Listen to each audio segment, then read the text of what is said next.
Hello friends, welcome to the सत्ता engineer tutorials. और आज की इस वीडियो में हम डिज़ाइन थिंकिंग के फर्दर टॉपिक्स को डिस्कस करेंगे। तो सबसे पहले इसकी डेफिनेशन को देखते हैं। Design thinking is a human centred approach to problem solving that combines creativity, logic and empathy. It is widely used in business and innovation context to develop user friendly and practical solutions. तो देखो, जो design thinking है हमारी, वो human centred approach को define करती है कि अब ये अप्रोच हम काय के लिए यूज करते हैं। Problem solving that combines creativity, logic and empathy. तो हमने प्रीवियस लेक्चर के अंदर जैसा डिस्कस किया था कि जो डिजाइन थिंकिंग हम यूज करते हैं वो काय के इनोवेशंस के लिए यूज करते हैं ना। तो हमारे जो भी इनोवेशंस रहेंगे या फिर जो भी हमको जैसा बनाना है, जो अगर से फॉर एग्जांपल हम कोई प्रोडक्ट को डिजाइन कर रहे हैं या फिर कोई प्रोडक्ट के लिए जैसे हम R&D कर रहे हैं, तो हम इसके अंदर है कि नहीं, यूजर के ऊपर ज्यादा रिलाय करेंगे कि जैसे यूजर को क्या चाहिए, यूजर को कैसा कंफर्ट रह सकता है जैसा इस प्रोडक्ट से। तो हम इसके ऊपर बात करेंगे यूजर की पहले, फिर उसके बाद हम जैसा इसके फीचर्स के ऊपर जो बात करेंगे, इसके फीचर्स के ऊपर कि इसकी कैसी डिजाइन होनी चाहिए, फिर क्या क्या रहेगा, फिर उसके फीचर्स को कैसे डेवलप करे। लाइक फॉर एग्जांपल अगर से मैं आपको बताऊँ कि अगर से हम कोई, फॉर एग्जांपल अगर से हम एक सोप को डिजाइन कर रहे हैं, जैसे हमको एक सोप बनाना है, एक कमर्शियल प्रोडक्ट, कोई भी साबुन ले लीजिए। अब हम हमें उसे बनाना है। तो हम पहले ये नहीं देखेंगे कि जैसा उसके अंदर कौन से इंग्रेडिएंट्स रहेंगे, है ना।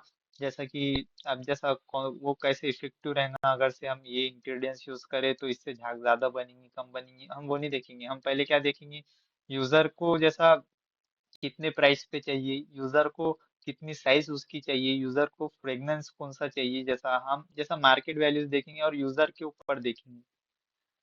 Unlike traditional problem-solving methods, design thinking focuses on understanding the user's perspective before developing solutions.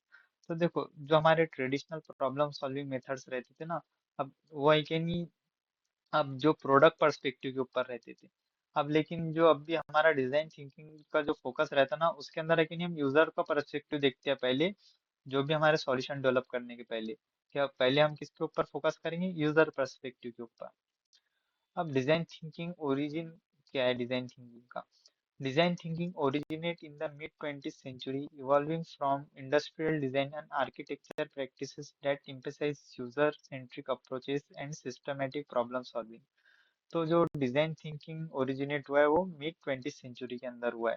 तो ये इवॉल्व कैसे हुआ, industrial design and architecture practices that emphasise user centric approaches and systematic problem solving. तो जो भी इसकी प्रैक्टिस कर रहे थे इंडस्ट्रियल डिजाइन की और आर्किटेक्चर प्रैक्टिस को काय के लेके, यूजर सेंट्रिक अप्रोचेस को लेके और सिस्टमैटिक प्रॉब्लम सॉल्विंग को लेके। तो ये वहां से मतलब वहां से इसका आइडिया आया। Key milestones include the application of scientific methods to design in the 1960s, the work of early figures like Herbert Simon on iterative process, and later the effort of IDEO co-founder David Kelly, who popularized the term and methodology in the business world in the 1980s and beyond. अब importance क्या है design thinking के। First, it encourages the innovations.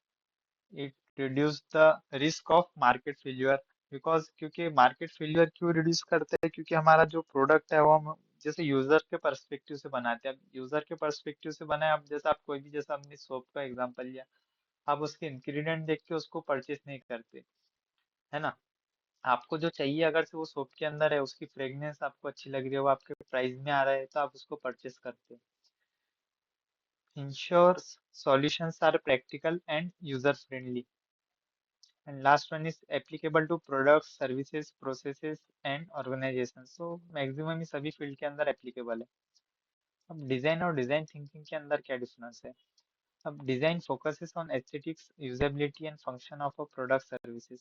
तो जो design रहेंगे वो ज्यादातर जैसा फीचर्स के ऊपर फोकस करेगा, लेकिन डिजाइन थिंकिंग क्या पे फोकस करता, focuses on understanding user needs and creating innovative solutions beyond just design.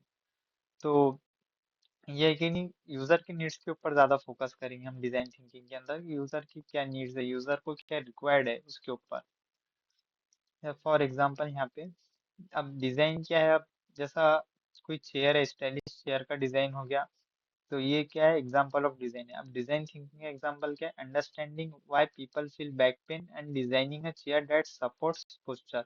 आप एक ऐसी, आप स्टाइलिश चेयर को डिजाइन करना ये एक बात होगी, लेकिन एक ऐसी ऐसी चेयर को डिजाइन करना जो कि पीपल्स को जैसा पोस्चर सही रखे, है कि नहीं, उससे ज्यादा कंफर्ट दे पाए, तो ये डिजाइन थिंकिंग का पार्ट हो गया। अब प्रॉब्लम सॉल्विंग, अब ट्रेडिशनल प्रॉब्लम सॉल्विंग कि अब हम जो पहले यूज करते थे डिजाइन थिंकिंग के पहले, वो लीनियर थी, और जो डिजाइन थिंकिंग है वो एटरेटिव है। तो लीनियर थी, तो जो भी हमारे पास प्रॉब्लम है हम उसको पहले डिफाइन करते थे उस प्रॉब्लम को, और फिर सॉल्व करते थे बस।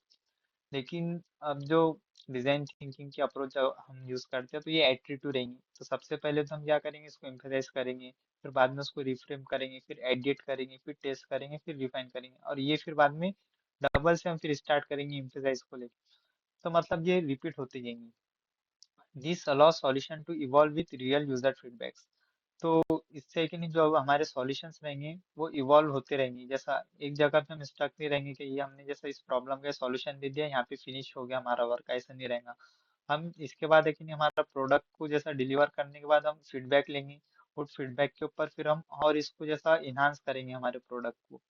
तो ये फिर एटरेटिव चलते रहेंगे। ठीक है।